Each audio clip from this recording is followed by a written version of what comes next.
Greetings, travelers. Good morning. Thursday morning. We're here in the San Luis Valley. This is Road 59. It runs parallel to Highway 17, which is to the east over here. 17 runs north and south. Colorado Highway 17 runs north and south through the valley. But over here, we're about a mile from 17 and a mile from Moffat, downtown Moffat. And we're here to the Sacred Lost Valley Park. Let's show it to you. Now here's the park. It's a privately owned park. I know it doesn't look like a park, but it's in its infancy. And we've got a festival coming up in 2 weeks from the 20th to the 25th of August. There'll be camping and music and food and dancing. And this, I think we're looking at about 15, 20 acres right here. I think there's more to the property, but the fellows that own this, they're developing it. They hope to someday bring in some water and get this all grassy and nice. But we're going to have a festival, and they're starting to get ready with some tents and other things, and I'm out here doing some chores. So let's show you the park, Sacred Lost Valley Park, or the SLV as the locals say. And the event, I'll show you the website where you can get more information. The event is called the Embodied Consciousness Midsummer Open Air Celebration. And we're here at 333 Cosmic Way. And they estimate 130 to 150 people will attend. There'll be vendors, camping, food, music, dancing, and mostly car camping. People bring their car and pitch a tent near their car. There'll be a couple of motorhomes and vans parked down on this end, and the stage is back there by the tents. And we'll show you that up close here. And there's a G20 hanging out. We've been here a couple days helping with some chores.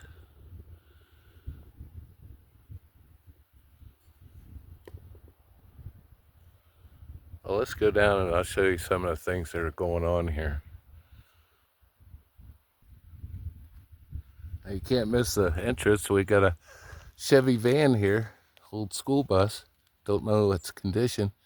Looks pretty good shape. Nothing rust out here.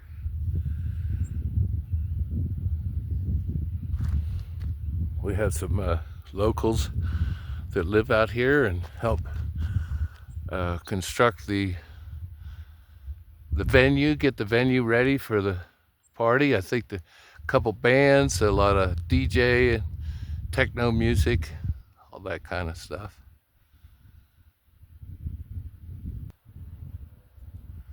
Okay, where we're standing, this is the middle of all the dancing and grooving that's going to go on.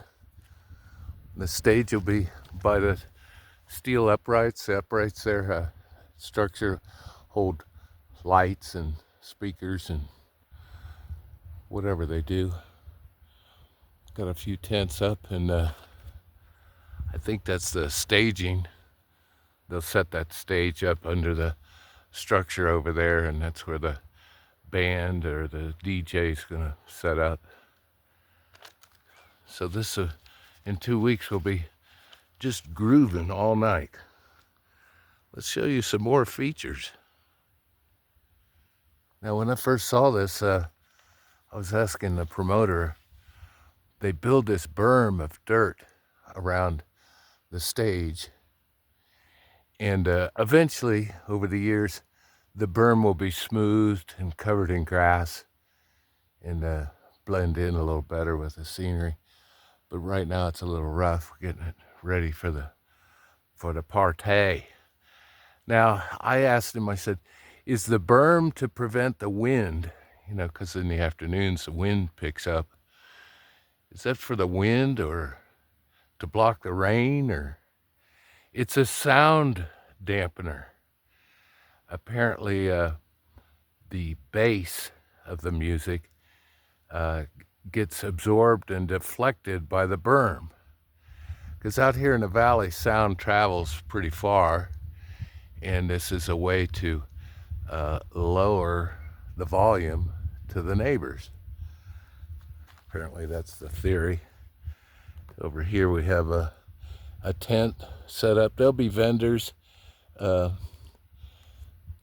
stationed around here. There'll be some cosmic massage tables, crystals. Got another tent over here. These tents are pretty sturdy. Yesterday a big old wind came through and they didn't even move. So here's the staging. I'll set the stage up over here.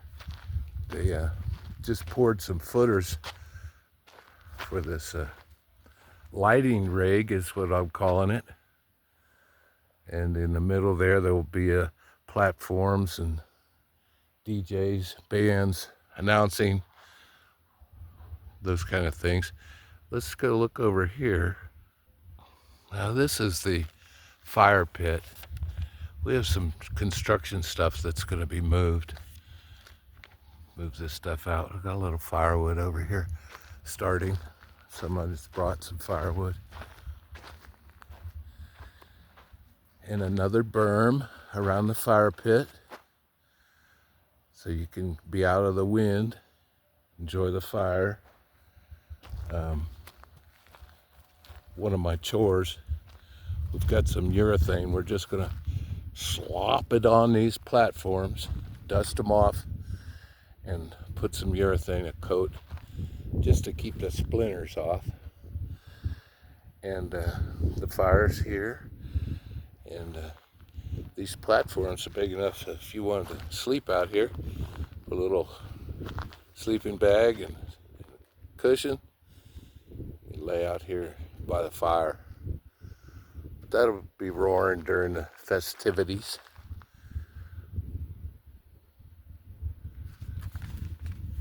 A couple more features I gotta show you. All right, here's a homemade structure, used lumber. Now, while the promoter is bringing in porta potties for the event, we have a homemade potty. It's a 3-stall compost potty. And the idea here is down underneath, they fill it with sawdust, wood chips, acorns, organic material. And for the 5 days, people will use this and they'll do no pumping or anything down below where the biscuits are. And after the festival, over the months, that will just decompose down in there. I've never built one. I don't know how a week after the festival, I'd be curious to stand here and smell it and see what it's doing. But according to plan, it just decomposes and goes away. I don't think you add water or anything. Quite roomy. 3 stalls with a little curtain. That's your homemade pooper. Now what am I doing here? Let's show you that. Now I think this is like a tool shed. It's made with used lumber, and my chore is to oil it, putting linseed oil, Danish oil on it. You see the floor's not done yet, but the back inside, that's all been oiled. And this structure will stay out here all winter. And the process I have involves that sprayer.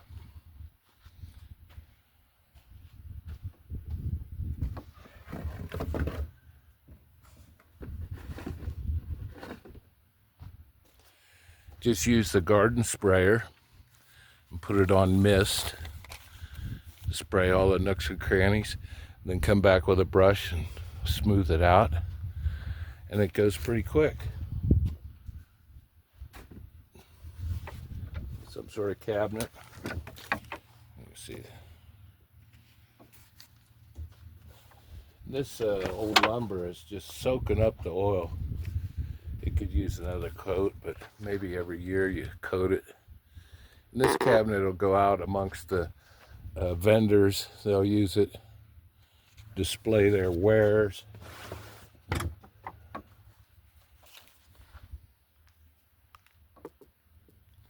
So that's my chore. Oil these structures. Got one over in that tent that's going to get oiled, and then they'll place this somewhere along this road. There'll be people, vendors and stuff going on around here, camping around the edges. That's what's going on here at Sacred Lost Valley Park. Let's see if I can get you that website. Let's see if you can read this. Can you read that? Hold it. Let's go over here.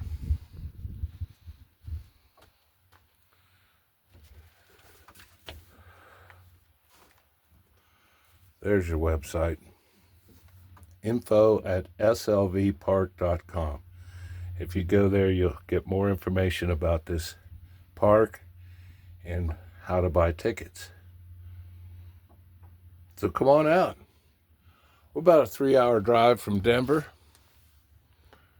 Fly into Denver, rent a car, come on down here for a 4-day festival, huh? Now I'll take some video of the festival at night with a couple of different cameras, whatever works. So that's the excitement here in the San Luis Valley at the Sacred Lost Valley Park. The SLV. Well, I hope you're having a good one. We got 50 degrees in the morning, and when you come out and camp in 2 weeks, that's about what it's going to be. About 50 in the morning. Gets to about 80, 83 during the day with a light shower coming off the western mountains.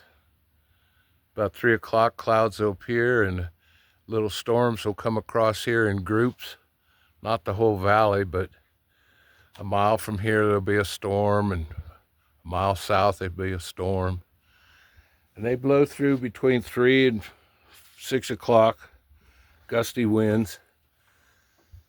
Right about 6 before dark, it gets all quiet. Wind calms down. Temperatures drop. You can wear your long johns at night. I don't run any heat. It's not that cold. 50 is not too bad. A couple blankets and you're doing fine. All right, this is your Coastal hanging out at the SLV. Come on out in a couple weeks. See ya.